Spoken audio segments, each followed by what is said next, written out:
ఓం నమ శివాయ. ఈరోజు శివయ్య సందేశం ఏంటి అంటే, ఇలా చూడు భక్త, ఇది నీ శివయ్య నీకోసంగా పంపిన హెచ్చరిక వార్త. ఆఖరి వరకు విని అర్థం చేసుకో. నీ జీవితాన్ని నువ్వే కాపాడుకో. వెంటనే విను, లేదంటే నీ జీవితం అల్లాడిపోతుంది, తునాతునకలైపోతుంది. తరువాత నువ్వే ఇబ్బంది పడాల్సి వస్తుంది భక్త. నా భక్తులు ఎప్పుడూ సంతోషంగా ఉండాలని నీ శివయ్య కోరుకుంటున్నాను. అందుకే నీకోసంగా ఈ శివయ్య యొక్క హెచ్చరిక వార్తను, సందేశాన్ని నీకోసంగా తీసుకొచ్చేశాను.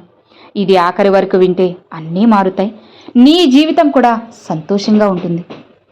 భక్త, ఈరోజు నేను నీకు హెచ్చరికను ఇస్తున్నాను.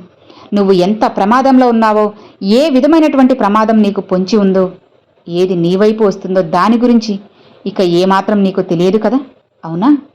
నీకు అనుమానం లేకుండా ఈరోజు నేను నిన్ను హెచ్చరించకపోతే రేపు చాలా ఆలస్యం అయిపోతుంది. ఆ వ్యక్తి తిరిగి వస్తున్నారు భక్త. అవును, ఆ వ్యక్తి పేరు వినగానే నీలో భయం, ఆందోళన మొదలయ్యాయి కదా. ఒక తుఫాను లేసింది కదా. గుర్తు వస్తున్నారా? కళ్ళలో నీళ్లు నిండిపోయాయి, కన్నీళ్లతో గుండె బిగుసుకుపోయింది. కానీ అంధకారంలోకి నెట్టిన ఆ వ్యక్తి నువ్వు బయట కష్టపడుతున్నావని ఇప్పుడు నీ వద్దకు వస్తున్నారు. నీ ఆత్మవిశ్వాసాన్ని హత్య చేసిన వాళ్ళు, నీ ఆత్మ గౌరవాన్ని ముంచేసిన వారు ఇప్పుడు నీ దగ్గరికి రాబోతున్నారు. నీ ప్రేమను ఎగతాళి చేసిన వారు, నీ భావాలను కాలి కింద వేసి తొక్కిన వాళ్ళు, ఇక వాళ్ళు ఇప్పుడు తిరిగి వస్తున్నారు. ఈసారి వాళ్ళ ప్రణాళిక మునిపటి కంటే చాలా ప్రమాదం భక్త. వాళ్ళు చాలా తెలివైన వాళ్ళుగా ఉన్నారు, అలా చాలా వినాశకరం. కానీ ఈసారి నువ్వు ఒంటరివి కాదు. ఈసారి నీ వెనుక స్వయంగా ఈ శివయ్య ఉన్నాడు భక్త. భయపడకు. ఈసారి నేను ముందుగానే హెచ్చరిస్తున్నాను. అందుకే ఇది నీ ముందుకు వచ్చింది. నేను నిన్ను తప్పించుకోవడానికి కావలసిన ఆయుధాన్ని కూడా అందిస్తాను. కాబట్టి ఈ వాక్కును మధ్యలో వదిలిపెట్టకు భక్త. ఆఖరి వరకు వినే ప్రయత్నం చేయి. ప్రతి మాట నీ మనసులో ఉంచుకో. ఎందుకంటే ఈ శివయ్య మాట నీకు ఒక కవచంలా ఉపయోగపడుతుంది. నీకు ఒక రక్షణ కవచంలా ఉంటాను. ఇప్పుడు నీ వైపు నేను పంపుతున్నాను. లోతైన శ్వాస తీసుకో. నీ శరీరాన్ని, నీ భుజాల నుంచి టెన్షన్ అనేది దిగిపోనివ్వు. ప్రశాంతంగా ఉండు చాలు. అత్యంత శక్తివంతమైన సమయమైన శక్తి నీ నుదుట నుంచి ప్రవేశిస్తున్నట్లు భావించు. అది నీ శరీరం అంతటా వ్యాపిస్తుంది. నీ ప్రతి అవయవాన్ని కూడా శుద్ధి చేస్తుంది. నీలో ప్రతి భయాన్ని దూరం చేస్తుంది. ఇది నీ శివయ్య ఇచ్చే వాక్కు. ఇది నా స్పర్శ.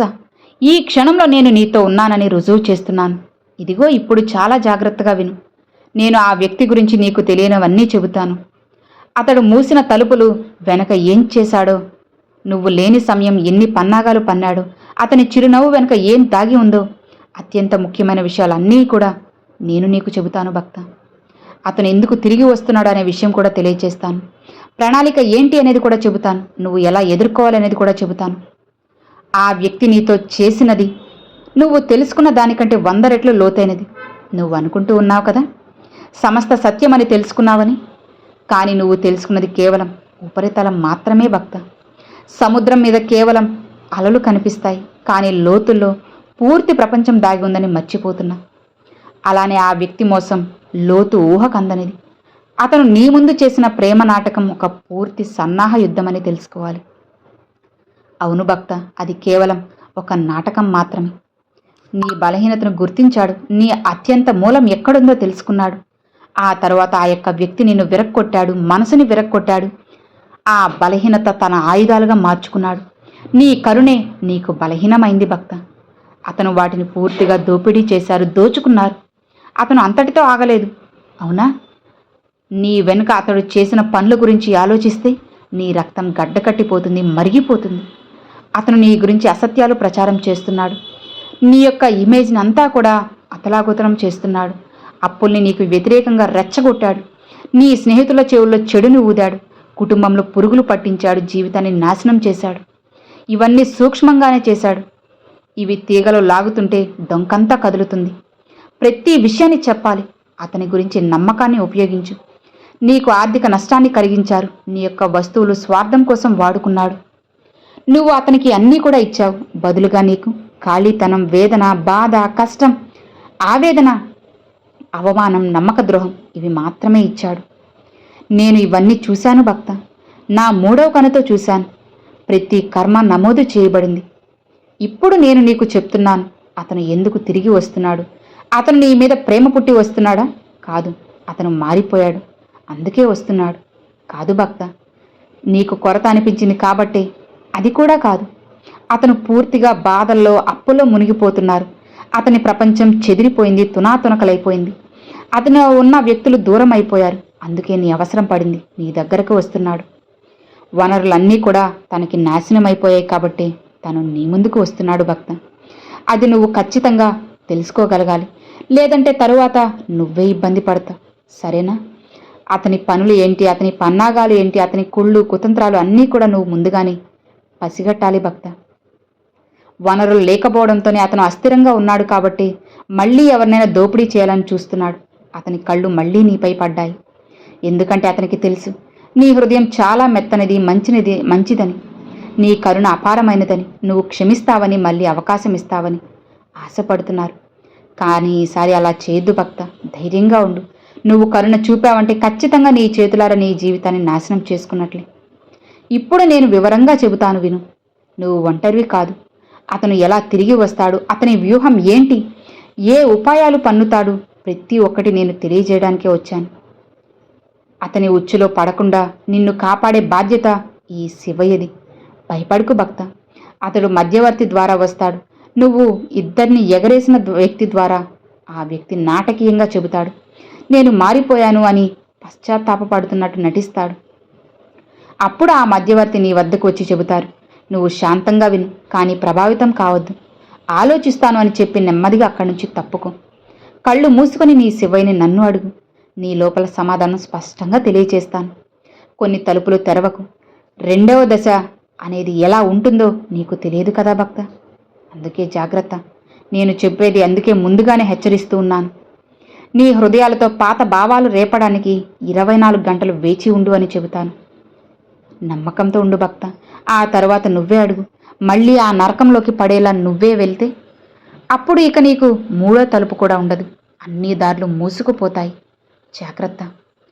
కుటుంబం, సమస్య, ఉద్యోగం, ఇక మనశ్శాంతి అన్నీ నీకు మొదలవుతాయి. ఏది ఎక్కడ ఎలా సమాధించాలో నీకు తెలియదు. ప్రమాదం పొంచి వస్తున్నప్పుడు ఉపాయం తెలుసుకో. ఆ తెలివిని నీకు ఇప్పుడు అందించాలని ఈరోజు ఈ శివయ్య వచ్చేశాను. నీకోసంగా అతని నిజమైన ముఖం ఇప్పటికీ శాంతంగా లేదు భక్త. తలుపు అస్సలు తెరవకు. జాగ్రత్త. నీ ఆత్మగౌరవం ఎప్పుడూ కూడా దూరం చేసుకోవద్దు. నీ శాంతి, నీ భవిష్యత్తు నీకు ముఖ్యం. ఈసారి కనుక నువ్వు తలుపు తెరిస్తే నువ్వు ఇబ్బంది పడతావు. ఒక్కసారి నన్ను ధ్యానించు, సురక్షితంగా ఉంటావు.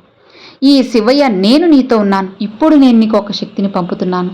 దాన్ని నువ్వు సురక్షితంగా ఉపయోగించుకో భక్త. సరేనా? అది నిన్ను ఎంత మంచిగా కాపాడుతుంది ఇప్పుడు నీకు తెలియదు, కానీ అప్పుడు తెలుస్తుంది. ఒక సందేశం నీకు వినిపిస్తున్నాను. నీకు ఒక 6గురిని కూడా చూపిస్తాను. నీ మనసులో కొత్త ఉపాయం అనే ఆలోచన అనేది నేను రప్పిస్తాను. అన్నీ కూడా నీకు సంకేతాలే, శుభ విషయాలే. నీ మనసు గందరగోళంలో పడుతుంది, కానీ నీ మనసు ఏం చెబుతుందో నువ్వు విను.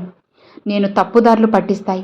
కొంతమంది మాటలు నిన్ను తప్పుడు దారిలో పెడతాయి. కాబట్టి ఆలోచించి నిర్ణయం తీసుకో. ఇక అలానే పాత భావాల్లో నువ్వు లేచినప్పుడల్లా తక్షణం వెంటనే కళ్ళు మూసుకో. లోతైన శ్వాస తీసుకో. పాత గాయాలు నీ మనసును ఉద్రేకంతో కృంగదీసేలా చేస్తాయి భక్త. అందుకే జాగ్రత్త. దానికి నువ్వు లోనవ్వు. నీ బలహీనతకు లోనైనప్పుడు నువ్వు ఈ శివయ్య నామాన్ని పఠించు. నిశ్చింతగా ఉండు. నీకు బోలెడు శక్తి అనేది వస్తుంది. నీ శరీరాన్ని ముందు బలంగా ఉంచుకో, రక్షించుకో. మనసు బలహీనపడితే శరీరం కూడా బలహీనపడుతుంది. శరీరం బలహీనపడితే మనసు మరింత గందరగోళంలో పడుతుంది. ఇదొక చెడు చక్రం భక్త. దీన్ని బద్దలు చేయడానికి నీ శరీరాన్ని ఆరోగ్యంగా దృఢంగా ఉంచుకో. మంచి ఆరోగ్యం, మంచి ఆహారం, మంచి నిద్ర, ఇలా అన్నీ కూడా మంచిగా ఉండేలా చూసుకో. వ్యాయామం, ఇలా ప్రకృతి సమయాన్ని గడుపు. సూర్యకాంతిలో కూర్చో. శరీరం అనేది ఇంకా శక్తివంతంగా ఉంటే మనసు కూడా దృఢంగా ఉంటుందని తెలుసుకో. అప్పుడే నీ జీవితం బ్రహ్మాండంగా ఉంటుంది. ఈ శివయ్య చెప్పింది అర్థమైంది కదా? ఈ శివయ్య పంపే సందేశాన్ని హెచ్చరిక అనుకుంటావో లేదా ముందుగానే జాగ్రత్త పడతావో ఇక నీ ఇష్టం. నీకు చెప్పాల్సింది చెప్పేశాను. ఎవరితో ఎంతవరకు ఉండాలో అంతవరకే ఉండి జాగ్రత్తని వహిస్తే నీ జీవితం ఇంకా బ్రహ్మాండంగా, అద్భుతంగా ఉంటుంది. ఈ శివయ్యపై నీకు ఏమాత్రం నమ్మకం ఉన్నా సంతోషంగా ఉండు, నిశ్చింతగా ఉండు. అన్నీ మారుతాయి. నీ జీవితాన్ని నేను మారుస్తాను. హాయిగా ఉండు భక్త అని ఈరోజు శివయ్య ఈ సందేశాన్ని పంపారండి. సో విన్నారు కదండి, ఈరోజు శివయ్య పంపిన సందేశం మీ అందరికి నచ్చింది, అర్థమైంది అని అనుకుంటున్నాను. నచ్చితే ఒక చిన్న లైక్ చేయండి, మరికొంతమంది మీ ఫ్రెండ్స్ అండ్ ఫ్యామిలీస్కి షేర్ చేయండి. ఫస్ట్గా మన ఛానల్ చూసేవాళ్ళు సబ్స్క్రైబ్ చేసి సపోర్ట్ చేయండి ఫ్రెండ్స్. Thanks for watching. ఓం నమ శివాయ. శివాయ నమః.